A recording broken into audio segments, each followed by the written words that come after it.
Morning, good afternoon, good evening.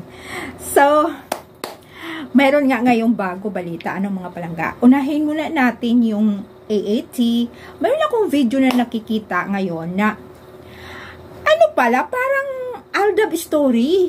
Sa ngayon na istorya, kasi nga, di ba may padrama-drama sila. So, kasi parang ganun din si Wally, tumanda siya. Tapos, ang istorya, pupunta siya sa studio, imimit niya yung anak ni, Agamulak, si Atasha, magmimit sila, para talaga kasi matanda din yung style, di ba noon, naalaala niyo, yung sa Aldab na istorya, na matanda si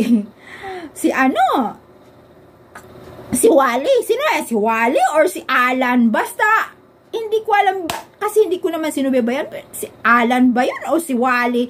I-comments nyo kung sino talaga yun. Kasi parang parehong istorya matanda ganun ang istorya ng Aldab. Kung tatandaan nyo, diba, lula noon ni Mency, si Wally, isa doon.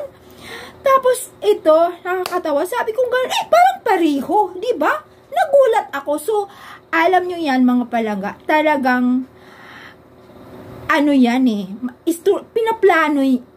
pinaplano yan. Kasi, malay natin, gusto nila palitan na yon, yung istorya na yon, yung sa Aldab.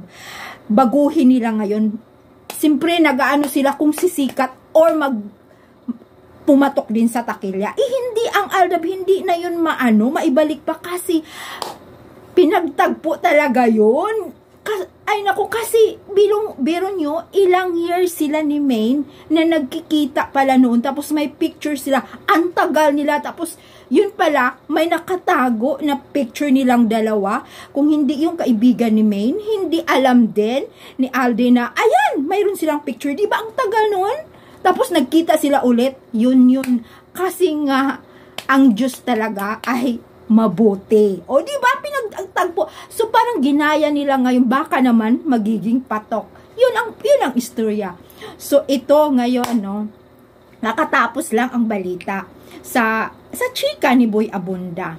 Dahil nga naman ito siguro ay hindi na talaga wala na, hindi na nagpakita si May, na hindi ko alam kung napanood nyo yung AAT. So wala nga, hindi pa si May. Ito, di ba mayroong silang palabas noon, mga palangga, na si Mikey Quintos ang kasama doon sa isang teleserye ni Alden. Inamin ngayon ni Mikey na siyempre nahulog yung loob niya kay Alden. Siyempre, at saka dahil daw sa God-fearing, napakabait, siyempre nandyan na nga lahat. Pero hindi alam yun ni Alden. So, parang nakikita din kasi yun ng mga ng mga fans noon. At saka talagang pinag-usapan namin yun sa Twitter na halata naman na si Mikey Quintos na talagang siya, na parang in love talaga siya doon kay Alden sa off-cam. Dahil yung mga pictures nila off-cam, grabe, yapos, ganun. Kasi nga, sabi nga ni Alden, syempre, parang niya na kapatid, di ba? Kasi ganun daw talaga siya, close talaga siya sa mga katrabaho niya. Ganun naman talaga si Tisoy, di ba? Very loving, at saka napakabait sa kanyang mga co-stars, lahat na yung mga sa staff, basta mayroon siyang pelikula o teleserye. Yun naman ang sinasabi ng mga staff dyan. Di ba, mga palangga? Yun. Tapos, syempre, hindi nga alam yun ni Alden Richards. Ngayon, may pelikula si Alden. Na-interview na naman siya ni Boy Abunda. Pero ito, mga palangga, ang alam ko, cut yun. Nakakat yun. Kasi parang pahaging lang, parang pahiwatig lang ngayon na may inaamin si Alden. Di ba? May inaamin si Alden. Kasi alam ko naman si Boy Abunda, din yan, hindi pa yan ilalabas talaga na full details. Ngayon nga may pelikula. So, siyempre, naiisip naman talaga, iniisip niya ang mga fans sa dami pa namang Aldab Nation ngayon. Di ba? So, ito na nga ang istorya. May pahagi nga doon, may mga ano nga si Boy Abunda na sabi, did you fall in love to Maine Mendoza? Yan na! So, kasi nga, pinanood ko kasi yung mga, ano, diba, yung may headlines na si Alden may inaamin. So, pinanood ko yung Chika Minute.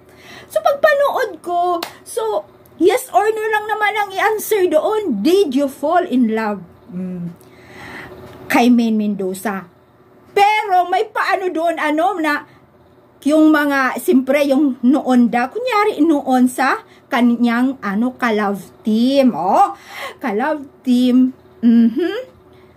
Sa, yung Aldab na, ano, tambalan. So, parang, ang alam ko talaga, putol-putol na yun, hindi nga pinakita na sunod-sunod. Yun, alam nyo mga palangga, did you fall in love kay Maine Mendoza? Sabi niya, yes.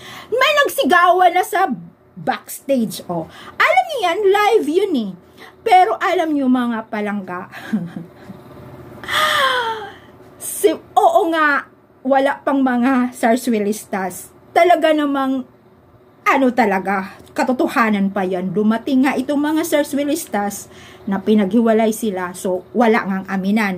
Pero ngayon lang niya binalik oo daw, yes. So cut na yon. Oh, di ba? Pagsigaw ng mga audience, cut na yon. So naiba na naman ang usapan. Pero alam nyo yan mga palangga, ipapalabas na naman sa susunod kung ano na naman ang karugtong noon. Dahil nga may proyekto si Alden, di ba? Pero at least nasabi niya, yes, fall in love siya kay Maine. Yun talaga ang importante. Tapos sasabihin ng mga ng mga sarswelista or tungaw na pumapasok sa ating channel, mga tayo ay nababaliw na. Hindi po tayo nababaliw. Dahil katotohanan, hanggang ngayon, nandito pa rin tayo. Pinaglalaban natin ang katotohanan. Malapit na yan. Alangan naman, kung hindi na talaga babalik si Mingay sa host or sa showbiz, talagang ilalabas na yan ang katotohanan. Kaya yaan, talaga, dito lang tayo lalaban sa katotohanan. Kasi nga, katotohanan talaga. Lalo na, alam nyo yan, matagal na yan talaga. Ano yan, ang isa na lang talaga, isa lang naman ang maiwan dyan sa showbiz, kundi si Alden. Siya talaga ang mag-aamin niya ng katotohanan. Di ba mga palangga? Kaya thank you for watching! Thank you! God bless you all mga palangga! Bye!